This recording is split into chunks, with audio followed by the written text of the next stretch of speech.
الله أكبر الله أكبر.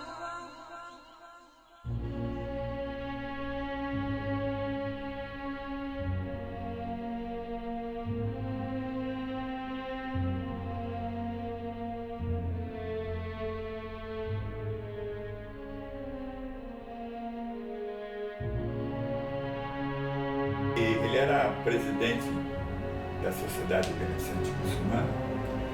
Isso antes da viagem que ele fazia, mas ele foi para o Egito, ele foi para a Índia, ele foi para a Rússia, tudo como presidente da sociedade, ele para conhecer outras sociedades, ele era convidado. Lá no Egito ele ficou hóspede do governo na época, tudo pago. A turma gostava muito dele, pela religiosidade, todo mundo, até hoje ele é muito conceituado na colônia, sabe? Você acompanhou ele lá, todo mundo vem lá, cumprimenta ele e tal, né? Então, mas depois ele viajava para explicar para o pessoal a religião muçulmana, para os muçulmanos, que na América Latina ele fez muito América do Sul. Eles iam às vezes de van, às vezes de ônibus, ficavam em tenda, sabe, em barraca. Isso já com 70 e poucos anos, entendeu? Já não era um rapazinho. E ele pegava, não queria saber, passava às vezes 40, 50 dias, 2 meses só. Meu pai tem várias histórias. Nós viemos todos de navio. Fizemos 30 dias de navio na época. Como todo imigrante na época, né? Foi em 53. O irmão dele já estava aqui. Aí lá no Líbano tinha muita perspectiva, então eles vieram tentar a vida aqui e deu certo.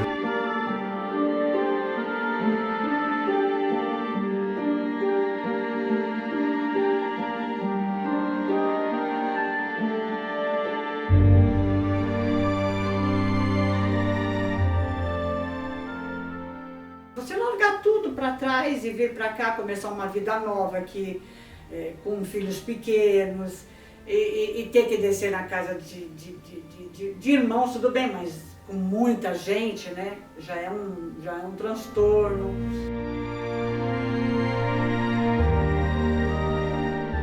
Naquela época, todo libanês chegava aqui, a primeira coisa a fazer é mascatear. E eu fui mascatear, eu tinha esses 11, 12 anos. E depois de uns meses e pouco, mais ou menos, começamos a trabalhar. Eu, como criança, falava um pouco de inglês e tal, então foi mais fácil de aprender a língua, o português. Então eu saí com meu pai, porque ele não falava nada, né? Então era mais ou menos o porta-voz do intérprete. E aí ficamos 3, 4 anos assim, mascateando e eu trabalhando com meu pai. Eles chegaram aqui, viram oportunidades que eles não podiam ter lá. De verdade. Eu sempre falei isso e sempre continuo falando, que eles chegaram aqui e encontraram oportunidade de trabalho, liberdade de expressão, liberdade religiosa, tinham todo o direito que os próprios brasileiros tinham, mesmo sendo estrangeiros. A única coisa que eles não tinham é votar, porque de resto eles tinham tudo.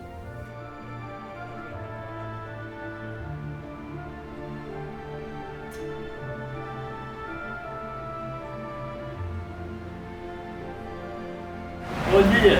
Meu pai sempre foi mais rígido, assim. Não tinha muita conversa com ele. Ele falava, é isso e acabou. Então, ele está mais maleável agora, com a idade, depois de muita oração e tal. Dentro de casa, era assim, nós tínhamos que falar árabe, nós tínhamos que voltar para a religião. Até nós estudávamos na Mesquita de São Paulo, tinha o sheik que dava aula. Eu não lembro o sheik, acho que sheik Abdallah parece. Ele dava aula, nós íamos todo domingo, ele fazia questão disso, que a gente assistisse às aulas de religião. Sempre quis isso, sabe?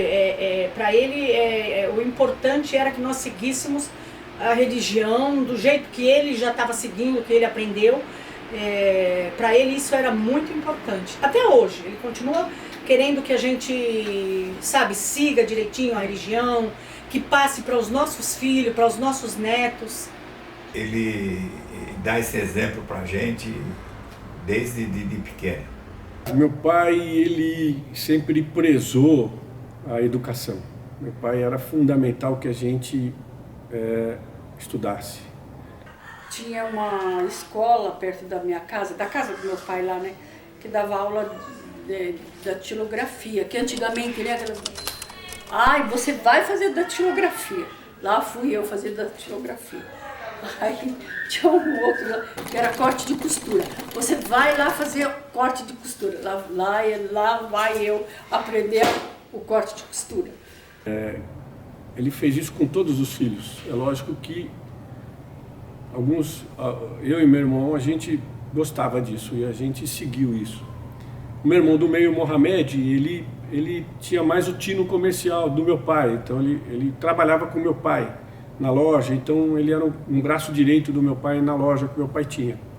E assim, o meu irmão, o Mohamed, ele não estudou, porém ele foi fundamental na nossa formação, porque ele ajudou meu pai a trabalhar e a criar e a custear o meu estudo e o estudo do meu irmão. Então a gente deve muito, eu e meu irmão, de termos nos formado, ao meu irmão também, junto com meu pai, porque eles trabalhavam para nos manter estudando. E é lógico, as minhas irmãs estudavam até a época em que elas casaram, aí passaram a ter a família delas. Mas ele sempre incentivou o estudo. O que meu pai me ensinou sempre, meu pai nunca foi de impõe. Não, sentar comigo e falar, você vai fazer isso. Meu pai nos ensinou através de gestos. A gente observava, meu pai ele nos ensinou através de atitudes. Lembra assim, que a gente pequenas, assim, a gente vinha na corcunda dele, assim, então, tira! Ele falava, não, deixa, porque ela tá vendo a gente rezar e ela tá vindo por cima e tá... Então ele não deixava tirar a gente de cima dele.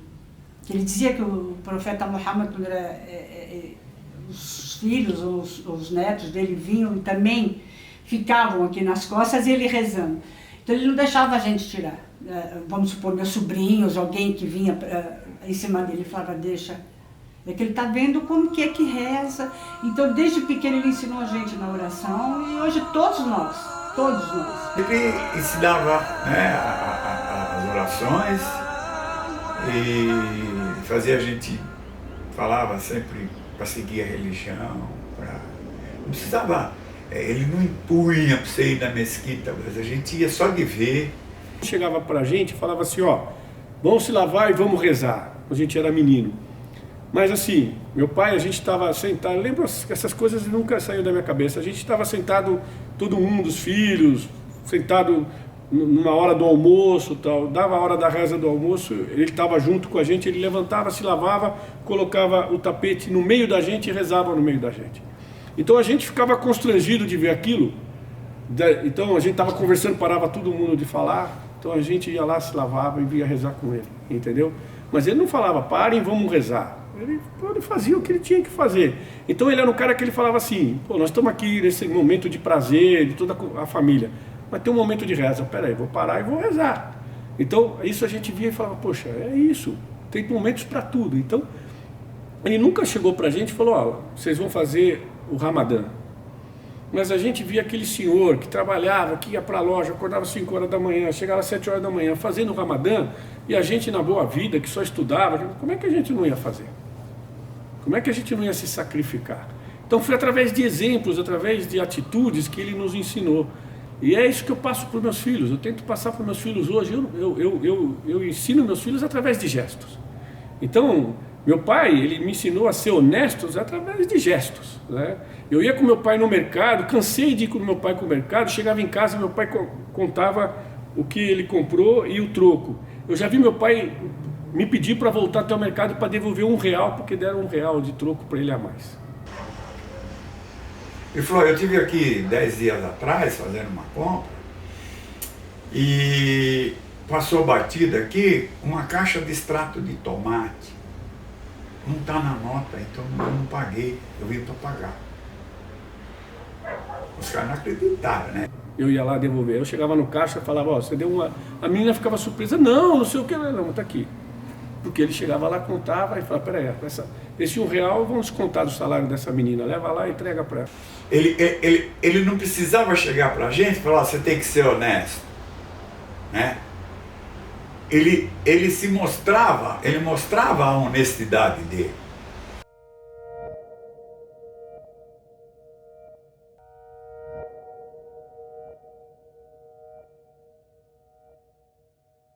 Na religião, assim, ele era até mais moderado, que nem eu te falei, né, do lenço, essas coisas. Ele chegou uma certa época, ele falou que já estava na hora de eu usar, tal. Eu falei, pai, aqui ainda não... Ele falou, tudo bem. Ele nunca forçou a gente a usar. Ele explica a religião pra gente e tudo, entendeu? Então ele sempre passa pra gente a religião, pra gente passar pros nossos filhos, tudo, mas que ele obrigasse a gente, não. Nunca obrigou. Nunca obrigou. Entendeu? Ele passa a religião, ele exatamente, ele nunca obrigou. Se você sentir que vocês querem, é o que ele fala. Se vocês acharem que ele ia ficar muito feliz, entendeu? Isso eu tenho certeza. Mas ele nunca chegou e falou pra gente. Nem quando éramos criança, nem quando éramos dependentes dele aqui da casa, entendeu? Não. Meu pai, ele foi educado não só na religião muçulmana, como na sociedade árabe, na comunidade árabe. Então, a comunidade árabe, ela tem as suas regras, as suas filosofias, os seus... E a comunidade não era só muçulmanos? Não, só a comunidade árabe, árabe em geral, né? Qualquer religião. A comunidade árabe em si, no Líbano, na Síria, é lógico que eles procuram casamentos entre pessoas conhecidas, entre pessoas da mesma religião, entre pessoas da mesma descendência, porque eles acreditam que o entrosamento familiar, a família tem mais chance de dar certo, de sobreviver, se você tiver a mesma origem e a mesma religião. Isso é fato, a gente sabe isso. Isso mesma cabeça, mesmo jeito de pensar. Eu hoje vejo isso, né? Eu casei com uma brasileira e eu vejo a dificuldade que a gente tem, porque nós temos culturas diferentes. Ela veio de uma religião diferente, ela se converteu por livre e espontânea vontade, porém ela tem uma cultura diferente e a gente esbarra muito nisso, mesmo não querendo, mesmo a gente sendo moderno e tal. O casamento foi ele que escolheu, né? E a gente casou e graças a Deus todo mundo vive bem. Ô, Gabriel, sabe o que é? Nós fomos criados assim. É a cultura, né? É a nossa cultura. Em nenhum momento, assim, você vai casar, que nem quando eu me casei, eu tinha 14 anos. Ele chegou e falou que eu tinha... o meu marido, ele é cunhado da minha irmã. Então nós somos duas irmãs casadas com dois irmãos. O irmão de fulano tá te querendo pedir em casamento, tal, assim, assim. É o que ele fala. O que ele falou, tá falado. Então aceitamos, todas nós, as três que somos casadas, aceitamos numa boa e, sabe, convivemos bem com os maridos. Isso aí é da cultura. A gente já foi criado sabendo que seria assim, entendeu? Hoje em dia é diferente. Eu tenho 3 filhos, meus filhos são casados, são 2 meninas e um rapaz. Os 3 são casados com pessoas que não são da colônia, entendeu? Que não são islâmicos, mas convivem com a gente, entendeu? E tanto que na época, quando você queria falar para ele que eles iam se casar com pessoas que não eram, a gente tinha aquele receio, entendeu? Como que eu vou falar para ele que o meu filho vai se casar com uma pessoa que não é da colônia? Mas quando a gente veio falar para ele, ele recebeu numa boa, recebeu muito bem, entendeu? Trata muito bem, sabe? Então, nós fomos criados nessa cultura, então pra gente não é uma coisa assim do outro mundo. Nós fomos criados sabendo que isso ia acontecer. Que um dia meu pai ia chegar, tanto para ela como para minha outra irmã, para mim, Dom Bazar, que ia ser assim, ó, vai ser escolhido, entendeu? Tanto é que a gente não pôde passar isso para os nossos filhos, porque mudou os tempos. É diferente. Né? Tá tudo muito mudado. Meu pai tinha isso, então no começo, é lógico, as minhas irmãs casaram dentro dessa filosofia. O meu irmão mais velho casou dentro dessa filosofia. O meu irmão do meio já foi um cara que casou com uma brasileira. E meu pai, ele sofreu um baque com isso. Porque meu pai, ele queria que continuasse isso aí. Esse é o primeiro casamento do meu irmão com uma brasileira, meu pai sofreu um baque. E foi muito difícil para ele. Porque ele tinha todo um comportamento, toda uma filosofia, e aquilo desmoronou. Tanto é que meu pai, a primeira reação dele foi uma reação natural de quem está nessa situação. Foi cortar a relação com meu irmão. Né? Primeira atitude dele.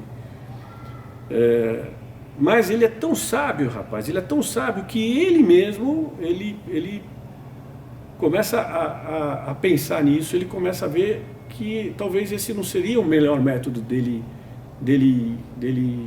fazer, né? Simplesmente isolar meu irmão. Se a intenção dele era que meu irmão continuasse a filosofia e a cultura, tanto árabe como religiosa, esse tipo de atitude seria afastar mais. Então ele mesmo caiu nisso e ele mesmo trouxe o meu irmão. Né? Quando eu fui casar, também ele teve um baque. A princípio meu pai tinha, quando eu casei, para você ter uma ideia, foi há 20 anos atrás, meu pai tinha 90 anos, 90 e poucos anos. Olha a cabeça de um cara de 90 anos. Eu fui falar com meu pai que eu iria casar, ele me perguntou com quem, eu falei com uma moça brasileira e tal, e eu queria a bênção dele. E meu pai, ele foi, na primeira atitude dele, ele parou, pensou, ele falou, olha, você já é um médico, você tem a sua vida, você não depende de mim, né? Então você não precisa da minha aprovação, da minha reprovação. Você casa, toca a sua vida, tal, você segue a sua vida. Eu, quando você casar, eu já encerrei a minha função. Casei todos os filhos, tem a sua irmã, minha irmã que é solteira, porém ela vive comigo, com a sua mãe, e ela adora o Líbano, eu vou pegar todo mundo, vou para o Líbano, o dia que vocês quiserem me ver, vocês vão me ver e tal. Eu falei, não é assim, eu não estou aqui falando para você que eu vou casar. Eu estou aqui dizendo para você que eu quero sua bênção para me casar. Se você falar para mim assim, não quero que você case, eu não vou casar. Porque eu jamais vou casar contra a sua vontade. Porque eu quero ter uma família que eu vou trazer para você ver. Eu quero que minha família, meus filhos tenham você como exemplo. Eu quero você continuando na minha vida. Se você falar que não, vai embora, eu não caso e pronto. E eu quero sua bênção. Eu não estou comunicando a você, estou pedindo para você casar.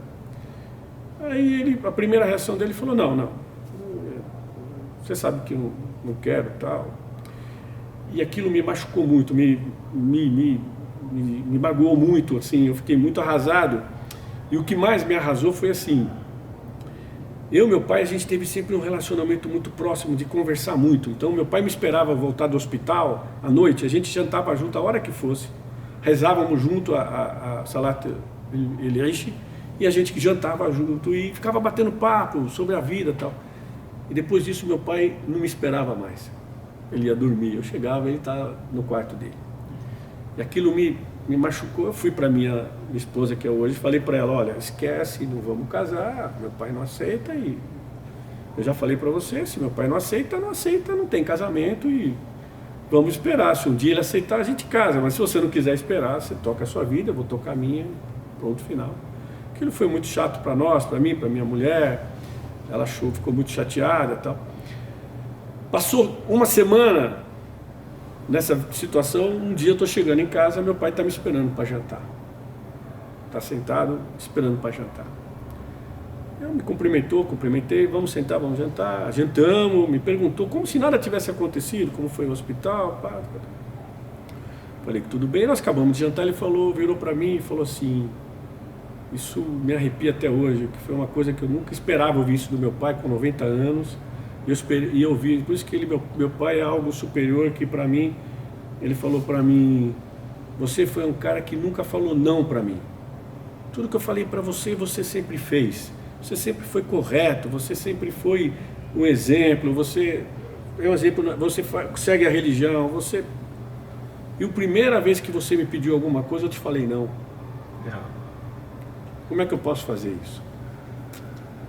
Você vai lá, traz a sua noiva aqui, a gente vai convertê-la no islamismo, a gente fala Katubkteba, que é casamento, escrever, e ela vai fazer parte dessa família, e eu quero que ela venha, e você...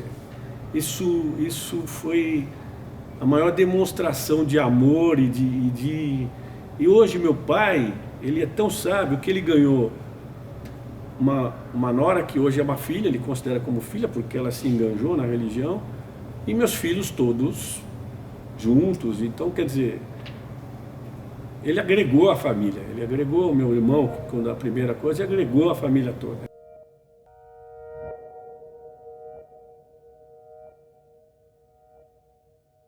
Ele era membro efetivo lá, né? Então ele daqueles que sempre estava lá, estava ajudando, batalhando, tudo mais. E aquilo foi tesoureiro, foi vice-presidente. Depois um dia chegaram e falaram, não, está na hora de você assumir também, né? A comunidade se reúne e escolhe uma pessoa para ser o presidente. Então um grupo se reuniu e escolheu a ele. E outro grupo escolheu outro, de outra aldeia, entendeu? De lá do coisa. E ele ganhou as eleições. Porque foi através de eleição. Ele ganhou as eleições e foi seu presidente. Porque ele era praticamente unanimidade na comunidade aqui. Todo mundo gostava dele. Quem construiu a escola e o cemitério foi a comunidade, foi a Sociedade Beneficente Brasileira, cuja sede é na Avenida do Estado, na Mesquita da Avenida do Estado.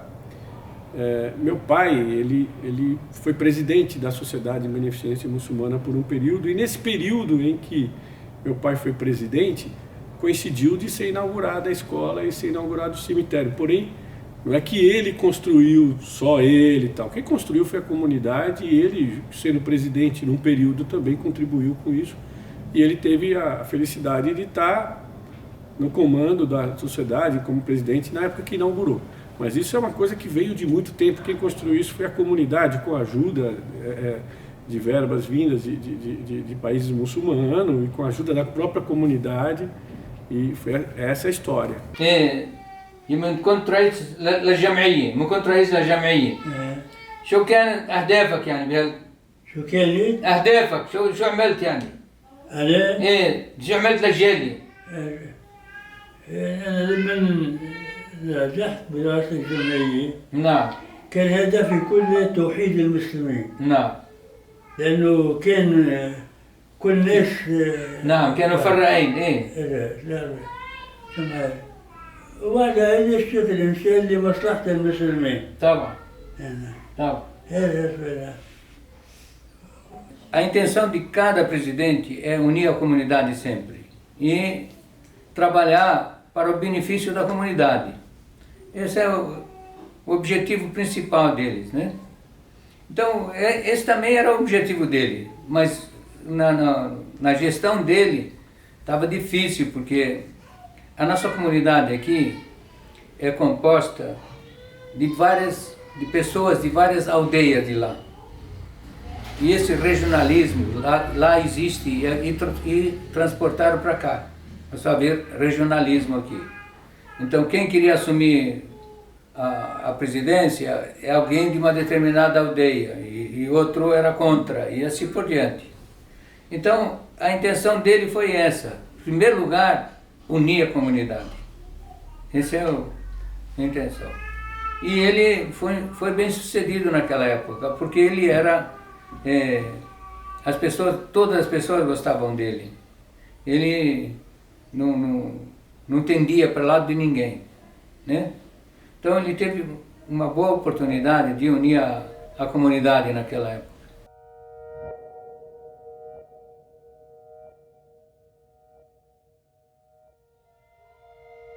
Depois ele viajava para falar a palavra, né? Para explicar para o pessoal a religião muçulmana, para os muçulmanos, que na América Latina ele fez muito América do Sul. Eles iam às vezes de van, às vezes de ônibus, ficavam em tenda, sabe, em barraca. Ele começou a participar de umas expedições que a gente chama de Khuruj, que é umas expedições em que nós muçulmanos, se possível, temos que fazer, que é para levar e difundir a religião muçulmana. Um dos propósitos é difundir a religião muçulmana, o outro é fortalecer a religião muçulmana nos nossos irmãos muçulmanos que estão em lugares que às vezes não chega informação. Algumas cidades que não tinha mesquita, não tinha sheik, não tinha mesquita, então o pessoal meio que perdido. Ele chamava esse pessoal e renovavam conhecimentos e pediam para que o pessoal seguisse, não abandonasse. E ele levava grupos, ele acompanhava grupos, ele viajou o Brasil todo praticamente, a América do Sul toda, viajou para fora, Paquistão, Líbia, Índia, Marrocos, vários países por fora, Europa. Ele ficou aí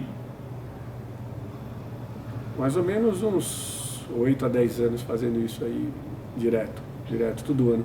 E assim, a gente tem o projeto é 4 dias, 40 dias e 4 meses, né?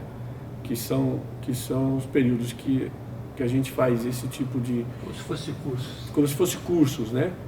Ele ficava 6 meses às vezes, né? Ficava meio ano, né, viajando. Né? E viajava de Kombi, né?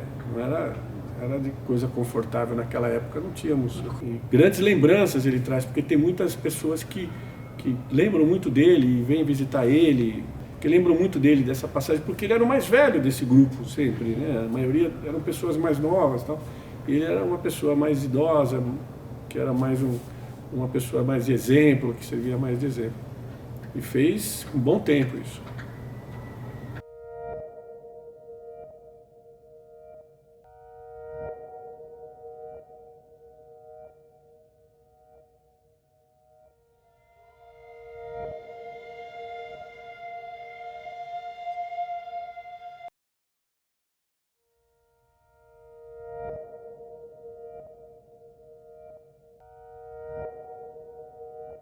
Eu tive o prazer e o privilégio de ir para o Hajj com meu pai 2 vezes. Foi a coisa mais marcante da minha vida. As 2 vezes nós ficamos 23 dias lá, foram 23 dias de convivência, 24 horas, né? E foi muito bom. Ir para o Hajj já é uma bênção. Ir para o Hajj com seu pai, então, eu acho que não tem 10 vezes mais. Não tem o que escrever. E uma coisa me marcou muito no Hajj, que mostrou quanto ele tinha o prazer de estar comigo lá. Eu sentia isso todo dia. Ele transbordava a felicidade comigo lá. Meu pai foi 15 vezes para o Hajj. E as 2 últimas vezes que ele foi comigo. Então, ele deve ter ido 13 vezes, mas essas 2 vezes que ele foi comigo, ele estava muito feliz, embora ele estava mais debilitado, porque a primeira vez que ele foi comigo, ele já estava com 92 anos, e a segunda ele estava com 100 anos. Quando você vai para o Hajj, você tem um passaporte. Eu fui com o passaporte brasileiro, meu pai foi com o passaporte libanês.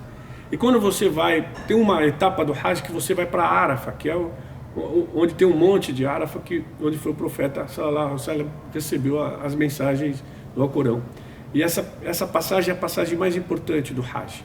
Você vai para lá e fica o dia inteiro lá, em barracas, porque são 2, 3 milhões de pessoas no mesmo local. E é um sol, um calor terrível, então você fica em barracas. E cada país, cada comunidade tem a sua barraca. E a gente, quando foi ir para o Hajj, eu tinha o passaporte brasileiro e meu pai tinha o passaporte libanês. E nós íamos ser separados. Eu ia para a barraca do Brasil e ele ia para a barraca do Líbano. E ele ficou revoltado com isso. Ficou chateado com isso, porque ele queria estar comigo nesse momento. E nós fomos falar com o pessoal da secretaria lá, olha, meu pai é assim, assim, assim. A gente não se preocupa de ficar na barraca, a gente só quer ficar junto. Ou eu vou para o Líbano ou ele vem para o Brasil. Aí os caras falavam, não tem jeito.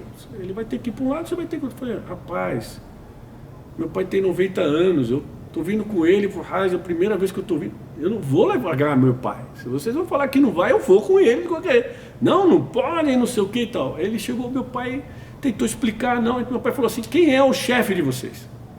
Aí o cara falou, começou a rir, falou, ó, o chefe é o comandante do exército, do não sei o que e tal. Ele falou, então me dá o endereço onde ele fica. O cara falou, ele não vai te receber, cara. Ele não recebe ninguém, precisa marcar. Não, ele falou assim, me dá um endereço onde ele fica. Aí o cara deu o endereço pra gente. Nós pegamos um táxi e fomos lá no quartel tal. Subhanallah, cara, Deus faz as coisas. Nós chegamos lá, a secretária do Poderoso chegou pra gente e falou assim, vocês têm hora marcada? Meu pai falou, não, mas eu quero conversar com ele. Mas sem hora marcada você não pode falar. Ele é muito ocupado. Nisso abre a porta. O comandante geral, ele abre a porta, olha pro meu pai e fala, o que está acontecendo? E meu pai falou, pô, eu preciso falar com o senhor, eu tenho um problema para falar. Ele falou, Ahlan Sahlan. Chegou para a secretária, Ahlan Sahlan quer dizer, bem-vindo. Chegou para a secretária e falou, um senhor desse, querendo falar comigo e você não me deixa ele falar. A nossa religião dá muito valor à idade. E levou-me lá, e meu pai explicou para o cara começou a chorar. O cara ligou na hora para o escritório e falou, estou com um senhor aqui de 90 anos, com o filho dele brasileiro, muçulmano, vindo para o Hajj, vocês querem separar eles, vocês tinham que fazer tudo para juntar eles, rapaz. Eu não entendo isso, cadê o bom senso de vocês falando desse jeito para os caras? Eu quero que vocês ponham ele no mesmo ônibus, na mesma barraca, eu quero eles juntos, isso é um exemplo. Vocês querem que esse moço nunca mais volta para o Hajj, cara? Falou assim, ele tem que sair daqui dando exemplo lá no Brasil. Né? Então você vê, ele não se sossegou enquanto ele não procurou fazer isso. Esse sentimento só tem aquele que vai para o Hajj. Nenhum outro tem esse sentimento de fazer tantas vezes. Você vai a primeira vez e você fica, quando volta, fica com saudade de voltar. Sempre fica com saudade de voltar. Essa é a questão do Hajj. Você tem que ir para você ter esse sentimento. Eu quero ir pro Hajj. E eu falei para ele, vai ter um momento certo de eu ir e de eu usar. Agora, nada imposto, ele sabe disso. No ano que vem, se Deus quiser, Deus permitiu. nós vamos, se Deus quiser, entendeu? E isso para ele, quando nós falamos que nós queríamos ir no ano que vem, ele já falou pra gente, por que vocês não vão esse ano?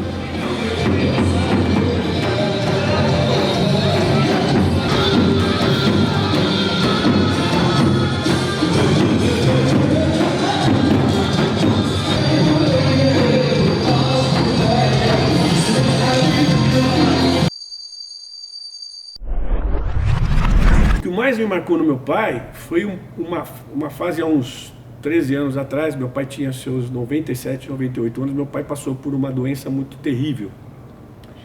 Ele teve uma pancreatite aguda, que para nós médicos, pancreatite aguda necrohemorrágica, ela tem 80 a 90% de óbito em pessoas de 40 anos. Meu pai tinha 97 anos. Ele fez essa pancreatite aguda e eu falei, meu pai foi. Agora, eu como médico. Mas eu não podia falar isso porque meus irmãos, não podia falar isso para os meus irmãos. Tal. Meu pai foi para a UTI. E o tratamento disso é uma sonda nasogástrica, a pessoa fica em jejum, eliminando essa necrose até o pâncreas se recuperar, porque o pâncreas é um órgão que se recupera. E o cara tem que ficar 15, 20, um mês com essa sonda, sem se alimentar em jejum, só tomando soro. E meu pai me deu o maior exemplo de amor, de fé que alguém pode ter na vida, porque meu pai nunca falou um ai e nunca reclamou disso. Os médicos entravam e ele falava assim, eu posso tomar água? O médico falava não, ele falava, subhanallah, então tá bom, vocês falarem quando eu puder eu tomo. E para rezar a gente tem que se lavar, e quando a pessoa está acamada, ela não pode levantar, você pode simular que você está se lavando e rezar deitado, sem se mover. Eu ficava com meu pai 24 horas, eu me revezava com meu irmão, um dia ficava ele, um dia ficava eu, e nós estávamos numa UTI que tinha um banheiro, ele me pedia e eu levantava ele e abraçava meu pai, e ele ficava em pé, rapaz, eu abraçando ele na pia e ele se lavando para rezar. E ele me pedia para aceitar ele. e segura ele rezava sentado. E quando acabava, ele falava, graças a Deus eu consegui fazer mais uma oração.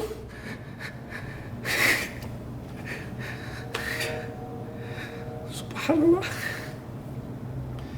Eu nunca vi uma demonstração de amor e de fé maior que essa. E ele foi se recuperando e Deus fez ele sair daquilo com 97 anos e uma doença que mata em 90% pessoas de 40. E ele deu uma demonstração e nunca falou nada, ficou 25 dias com uma sonda sem comer, sem pôr uma água na boca, sem pôr nada, só tomando soro. Ele não aguentava em pé e emagreceu quase 50 quilos, era um osso e pele.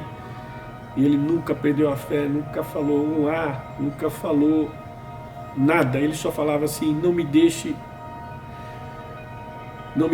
pular uma oração. Me ajude a fazer todas as orações. Era só isso que ele se preocupava.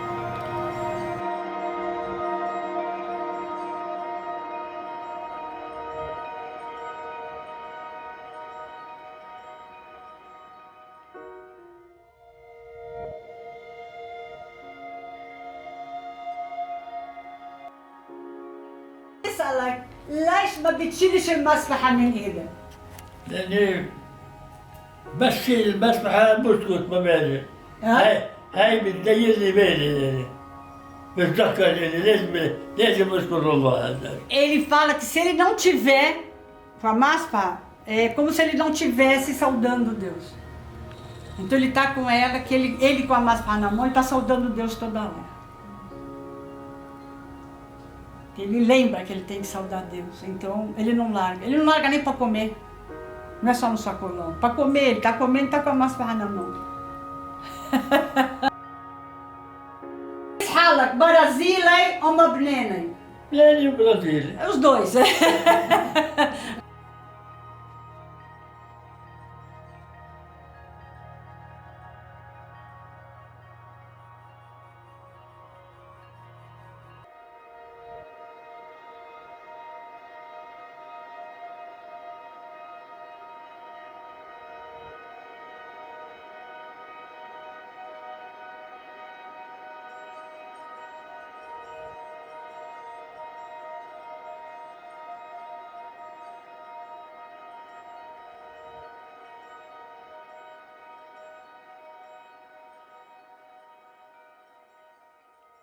اصلوها اليوم بما كنتم تكفرون اليوم نختم على أفواههم وتكلمنا أيديهم وتشهد أرجلهم بما كانوا يكسبون ولو نشاء لطمسنا على أعينهم فاستبقوا الصراط فأنى يبصرون ولو نشاء لمسخهم على مكانتهم فما استطاعوا مضيا ولا يرجعون.